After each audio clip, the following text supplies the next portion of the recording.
a wet August day 1988, the American rock band Guns N' Roses arrived in the UK after a short Concorde flight.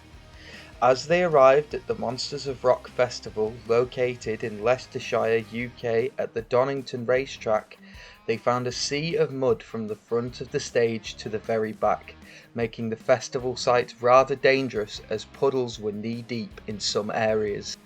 Despite the band being only the second on the bill for the day, Guns N' Roses were greeted on stage by a crowd 100,000 strong.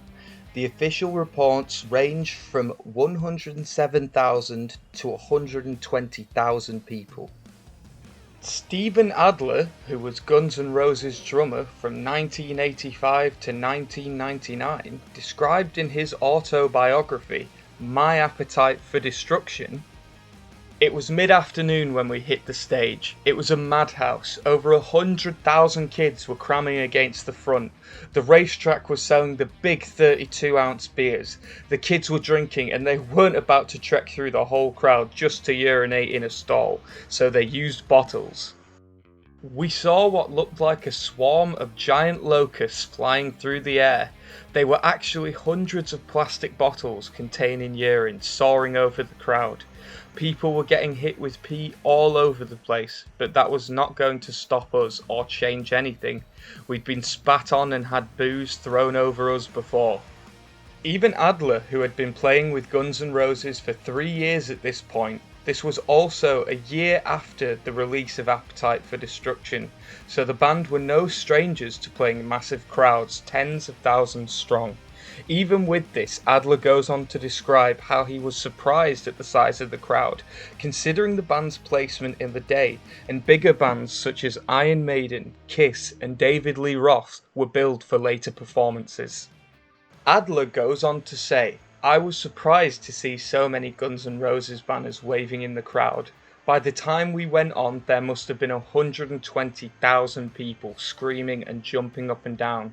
It really was an impressive sight for us all.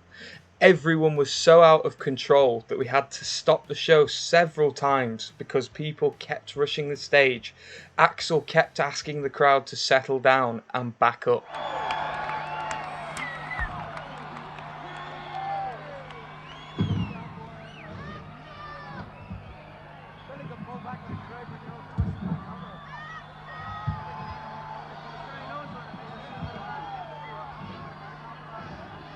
We're gonna pile up. There's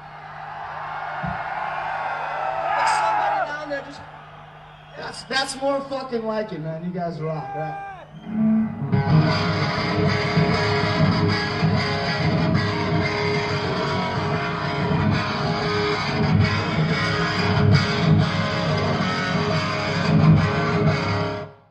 Now this is the point where things took a turn for the worse. The band didn't realise that during one of the huge crowd surges, 30 fans were trampled underfoot. Here you can see an example of a crowd surge. The crowd pushes from the back to the front, causing a wave. Then the push back from the people at the front causes fans to fall over onto each other, and in rare cases, fans will be trampled on. The security at the front barrier battled through the crush to what they later described as a pile of bodies. Believing the trouble was over, Guns N' Roses launched into another song, and then tragedy struck. 2 men died as they were crushed into the mud, and another was left unconscious. Adler describes, "People were getting crushed at the front of the stage, but it wasn't until the next day after we had landed back in the US that we were told that 2 kids were killed during our set. They had been trampled to death. I was shell-shocked, numb, and I couldn't quite believe it. The media blamed the band, fueling our notorious bad boy image, and we were just starting to get a broader, more friendly public image when this happened. I called my mum and told her about the terrible tragedy, and I immediately felt some solace as soon as I shared this horrible news with her. She was shocked but was compassionate, explaining that I wasn't to blame. She reasoned that the promoters have to control the numbers and that the way the gig is set up. I understood it, but it didn't make me feel a whole lot better. I felt I had somehow been a cog in some bigger machine that hurt those kids. To this day, the Donington tragedy haunts me like a walking nightmare. The incident apparently happened when the crowd started slam dancing to It's So Easy at the beginning of the set, which Axl went on several times to tell the crowd to calm down.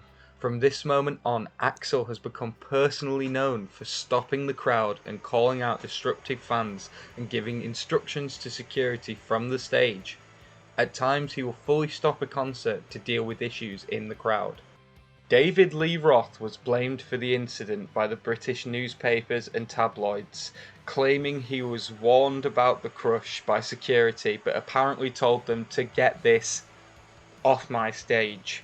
It was later revealed that David had nothing to do with the incident, as it had occurred 2 hours earlier during Guns N' Roses' set.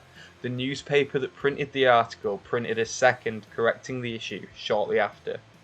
As a result of the deaths and the media backlash, there was no Monsters of Rock festival the following year. The band shortly recovered from the incident and continued the Appetite for Destruction tour till mid-1989, supporting the likes of Aerosmith and Iron Maiden. By the end of 1989, they were given the cover of Rolling Stone, and by many were considered larger than the bands they had just toured supporting. It's safe to say that the events of the 20th of August 1988 were a tragic learning experience for both Guns N' Roses and festival organisers and concert promoters everywhere. Remember, if you are at a concert and you are told to step back, please take a careful step back and watch out for one another. Thank you for watching.